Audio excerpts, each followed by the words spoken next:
तो कई खास मेहमान लगातार हमारे साथ बने हुए हैं। आपको बता दें, राजीव जेटली बीजेपी का पक्ष रखने के लिए हमारे साथ हैं, आशुतोष मिश्रा पॉलिटिकल एनालिस्ट, और रोहित चहल को इस समय हम स्क्रीन पर देख पा रहे हैं, माफ कीजिएगा।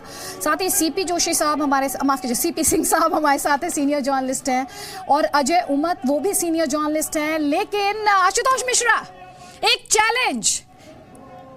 अच्छा चलिए, अपने दर्शकों को आप सभी का रुख करूंगी मैं, माफी के साथ अभी नहीं आ रही हूं, सीधे लेकर चलें। गृह मंत्री राजनाथ सिंह बोल रहे हैं।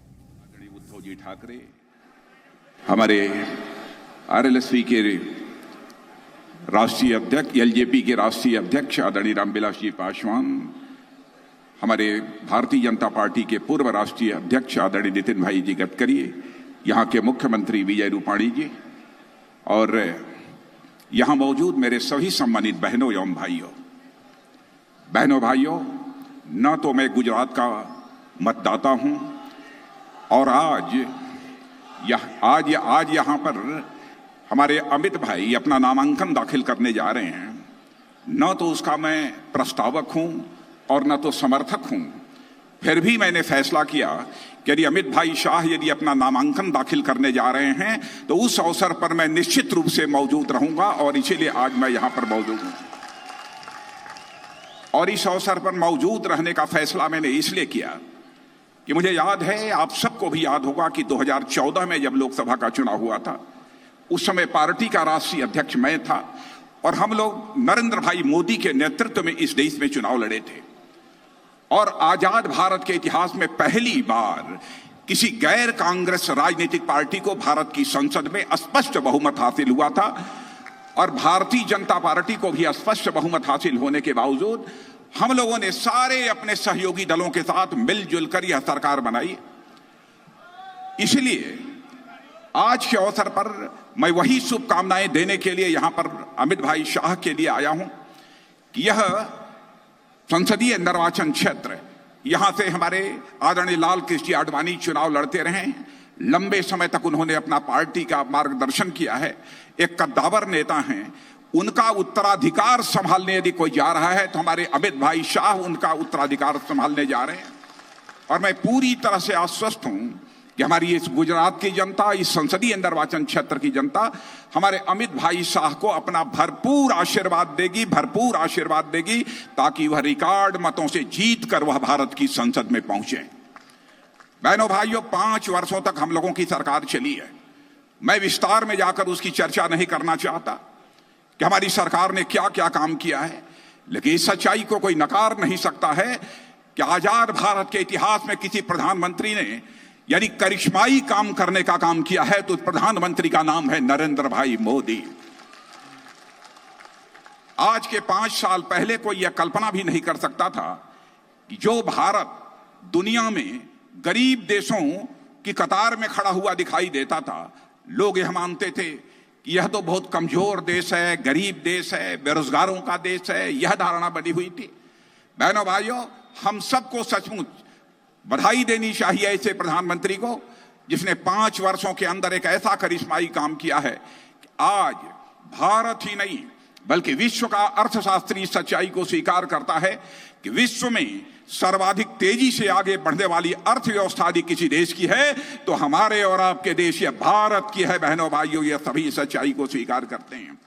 अर्थव्यवस्था के आकार की दृष्टि से देखा जाए तो जो भारत 2014 के पहले दुनिया के टॉप 10 कंट्रीज में 9वें स्थान पर था, वह भारत 5 वर्षों के अंदर बहनों भाइयों दुनिया के टॉप 10 कंट्रीज में 6th पोजीशन पर आ गया है, जिसकी रैंकिंग 6th आज हो गई है। और इसी वित्तीय वर्ष में यह हमारा भारत दुनिया के टॉप 10 में 5वें पायदान पर खड़ा होगा। यह हम सबके लिए गौरव की बात होगी। और आज मैं विश्वास के साथ कहना चाहता हूं कि वह दिन दूर नहीं है बहनों भाइयों कि 2028 आते आते यही हमारा भारत रूस, चाइना, अमेरिका, जो दुनिया के ताकतवर देश माने जाते हैं, इनमें से एक देश को पीछे छोड़कर भारत दुनिया के टॉप 3 कंट्रीज में आकर खड़ा हो जाएगा। इसका श्रेय यदि किसी को जाता है तो भारत के यशस्वी प्रधानमंत्री नरेंद्र भाई मोदी को जाता है। बहनों भाइयों, अंतर्राष्ट्रीय जगत में भारत की प्रतिष्ठा बढ़ी है। कौन इस सच्चाई को नकार सकता है? सभी सच्चाई को मानते हैं। सारी दुनिया इस सच्चाई को स्वीकार करती है कि भारत का नेतृत्व इस समय सशक्त हाथों में है, बलवान हाथों में इस समय भारत का नेतृत्व है। सभी सच्चाई को स्वीकार करते हैं। विडंबना यह है कि हमारे विरोधी दल के नेता और कांग्रेस पार्टी के राष्ट्रीय अध्यक्ष अब शब्दों का प्रयोग हमारे प्रधानमंत्री के संबंध में करते हैं। बहनों भाइयों, आपसे नहीं बल्कि सभा के माध्यम से समस्त देशवासियों से, देश की जनता से मैं अपील करना चाहता हूं, जिसने देश की प्रधानमंत्री के लिए अब शब्दों का प्रयोग किया है, ऐसी राजनीतिक पार्टी को सख्त से सख्त सजा दी जानी चाहिए इस चुनाव में लोकतांत्रिक तरीके से। यह मैं आप सबसे अपील करना चाहता हूं। जीवट के साथ पुरजोर तरीके से आप सभी कार्यकर्ताओं को, बहनों भाइयों, अपना 1 महीने 1.5 महीने सारा कामकाज छोड़कर भारतीय जनता पार्टी को और अपनी एनडीए को उच्च शिखर पर ले जाने के लिए हम सभी को प्रयत्न करने की आवश्यकता है।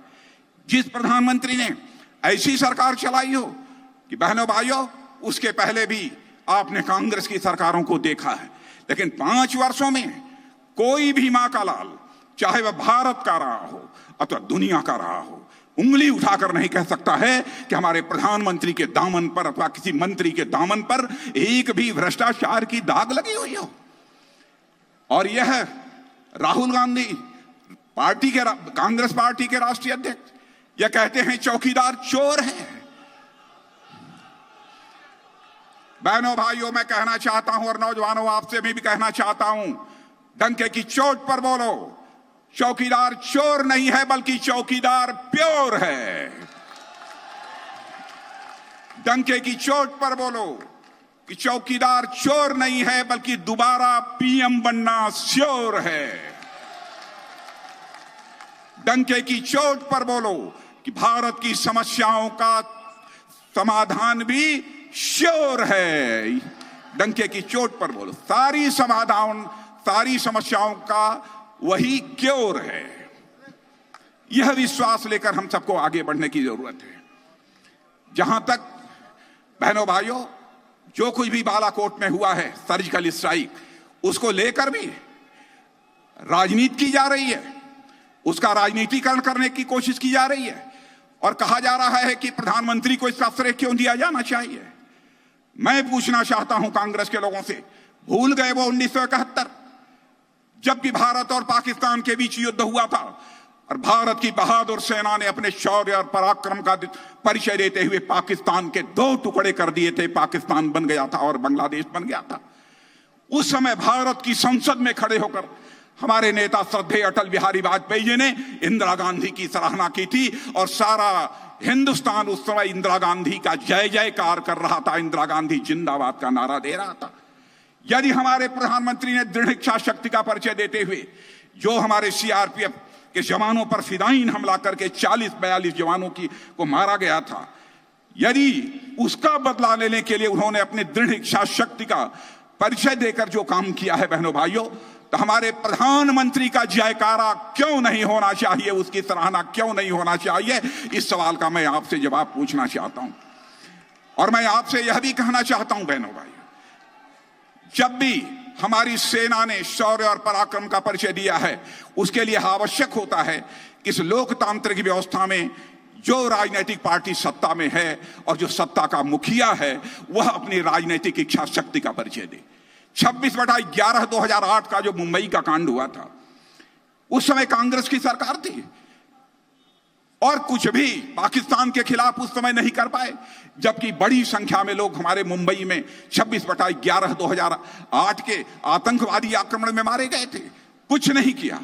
राजनीतिक शक्ति और हमारे सेना के जवानों का शौर्य और पराक्रम दोनों ताल से ताल मिलाकर चलते हैं बहनों भाइयों, तो मैं विश्वास के साथ कह सकता हूं कि हमारे देश के सेना के जवानों के शौर्य और पराक्रम को दुनिया की कोई ताकत चुनौती नहीं दे सकती है। यह बात मैं दावे के साथ में कहना चाहता हूं।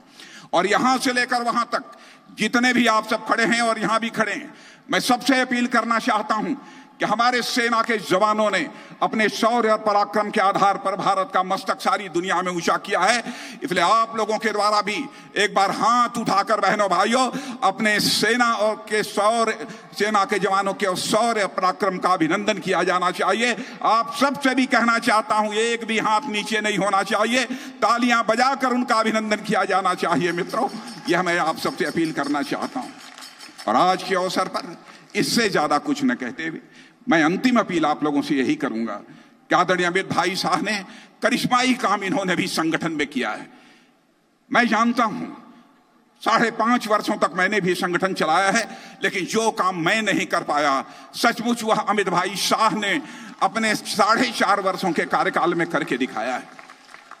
पहली बार आज हम सभी कार्यकर्ता अपना सीना ठोक कर कह सकते हैं, मेरे बहनों भाइयों, भारत की ही नहीं बल्कि विश्व की सबसे बड़ी राजनीतिक पार्टी यदि कोई बन गई है तो हमारी और आपकी पार्टी है, भारतीय जनता पार्टी बन गई है बहनों भाई।